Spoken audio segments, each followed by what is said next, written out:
Joined now by head strength coach Drew Petersen, who a lot of you folks, of course, are used to seeing in Lumberjack Arena as the voice you get to hear in there. Is that strange for you, such a small part of what you do? That's probably how most people recognize you, Coach. Yeah, unless they come in and find me tucked away in that weight room, fitness center, 12 hours every day, they're not going to find me. But here, it's a neat experience. It's a great compliment to what I do to be able to get out. And the voice of the J.B. Mathers wedding. That was true. That was probably the most exciting starting lineup that I've ever had the privilege of introducing, and that was a lot of fun. For the last time this weekend, you're going to introduce Tom Wood. Obviously, you've been with Woody since you started here because he was already coaching.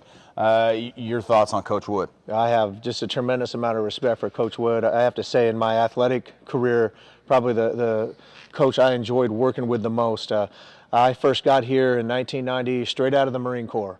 And the first coach that I started working with was Tom Wood. And when I saw the way that he ran his program, the standards that he set, it was going to be an easy transition for me. And I think, to be honest, JB, some of the best coaching jobs that Tom Wood did were on some of those mediocre teams that struggled 8, 10, 12-win seasons.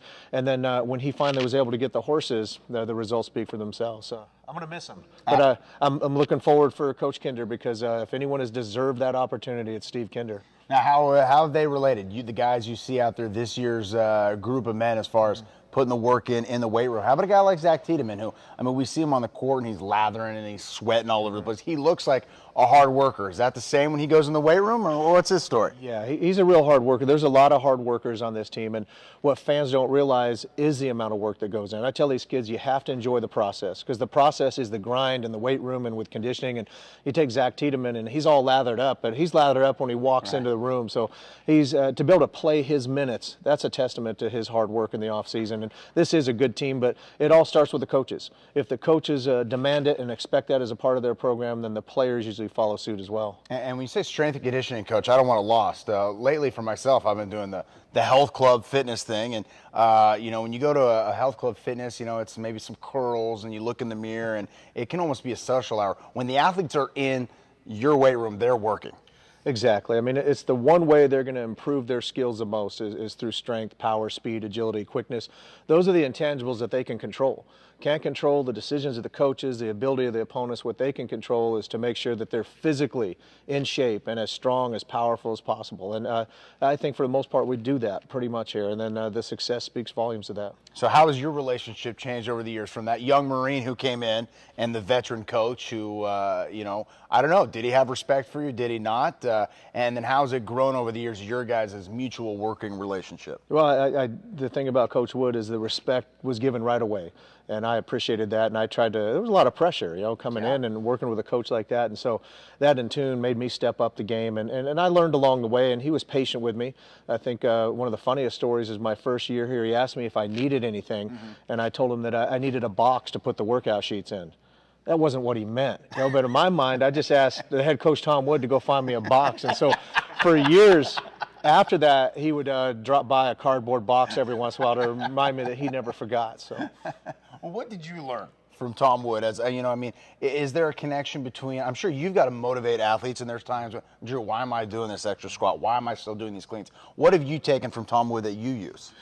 My goal is to always, I'm not a yeller or a screamer. People might think with my background that I would be. Drill sergeant, right? I'm a coach. I'm an educator. I always thought if you yelled at somebody, you weren't teaching them. But with Coach Wood, what I took away the most was the accountability that everybody had. Whether you were Fred Hooks or the lowliest walk-on that barely made the team, the accountability, the expectations was exactly the same. And I think that's what made the program so easy to work with, knowing that I had his support every time they came into the weight room, and everything was expected from each one of those players, not just a few of them. Right. Now, we're smack dab in the middle of the best time of the year for basketball. Tell me about football, though. They're grinding. Those guys have been putting work in for a while. And then, of course, spring practice getting underway right now. What have they been up to? There's a term that is synonymous across the country and unique. It's winter conditioning. And that's for football. It's the time between the spring semester starting and spring football practice going. And it's a boot camp type thing where they're in here every morning, starting at 5:45 in the morning. We have position-specific groups that usually culminate at 9 o'clock, so they have classes and they can spend the rest of the day. I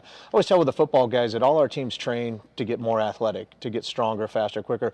With football, it's a matter of survival. So we really have to take it to the next level because of the violent physical aspect of the game. And so those guys have been going hard at it now for 6.5 weeks. We'll back off a little bit. They get to sleep in a little bit now for the first time. Hey, the sun's up as I get up. And then so we'll get through spring football practice, and then we're right back at that early morning grind again. It's funny, my wife asked me, she's at one of her health club deals. They're having boot camp, and it's like, a couple $100. And she said, you want to go? I said, God, no. We used to play football. They used to make us do that. There was nothing fun about that. I tell you, football and the military is the closest thing that I've ever. Those are pretty similar activities. So in football, you kind of have to run. You're dealing with a lot of people, right. And so it definitely needs to be structured, or they'll run all over you. Speaking of football, the NFL Combine took place this last week. Big deal, and obviously we get enamored with the numbers and the bench press and the 40 and the vert.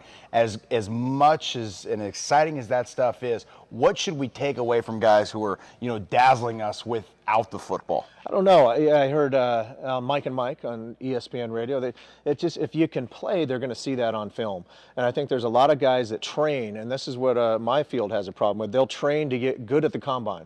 And while they're doing that, they're not training to get better at football. And so they'll train to get better at the combine, to put up those great numbers, but that doesn't necessarily mean they're going to be a great player. And we've seen the combine busts in the past. So it's just one more way to scrutinize those players and maybe set player A apart from player B. So if a kid came to you, was training for the combine, I'm sure the fact that you can do 225 a bunch of times in vert, that's not what you're training for. You're training for performance on the football field, not in front of the scouts, right? Exactly. We're not training for the 40-yard dash, the vertical jump, the 225 bench press, all those great things that are fun to watch and measure, but really don't have a heck of a lot to do with whether they can play football or not. So it is a completely different style of training when you're getting ready for the combine as opposed to when you're getting ready for the football season. All right, by the way, Drew, I like the hair. You're bringing it back, and a lot of bald guys are mad at you because they thought you did it by, you had to. Now it's by choice. Yeah.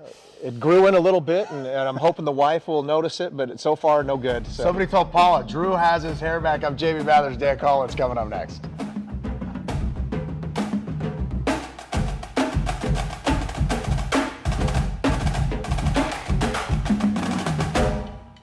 The equipment shop at Miller Farms in McKinleyville continues to lead the way in outdoor power equipment on the North Coast. They carry all the gear from Husqvarna chainsaws and tractors to still dependable chainsaws, trimmers, and blowers. Check out Miller Farms for the legendary snapper mowers that are built to last, or choose from a full line of exceptional Honda mowing machines. Be prepared for all seasons with a Honda generator. Whatever your power needs, the staff at Miller Farms Power Shop are there to help on Central Avenue, McKinleyville. Dustin, what are you doing on the field? Lumberjack for life. But you don't play for the Lumberjacks anymore. Look, HSU football gave me and my teammates a great college experience and prepared us for life off the field. By going to hsujacks.com, click on Donate, then click on JFan, I Can Give, so you and our future teammates can better experience life as a Jack. And it's so easy, even a football player could do it. Join the tradition of Jacks football. Become a teammate at hsujacks.com.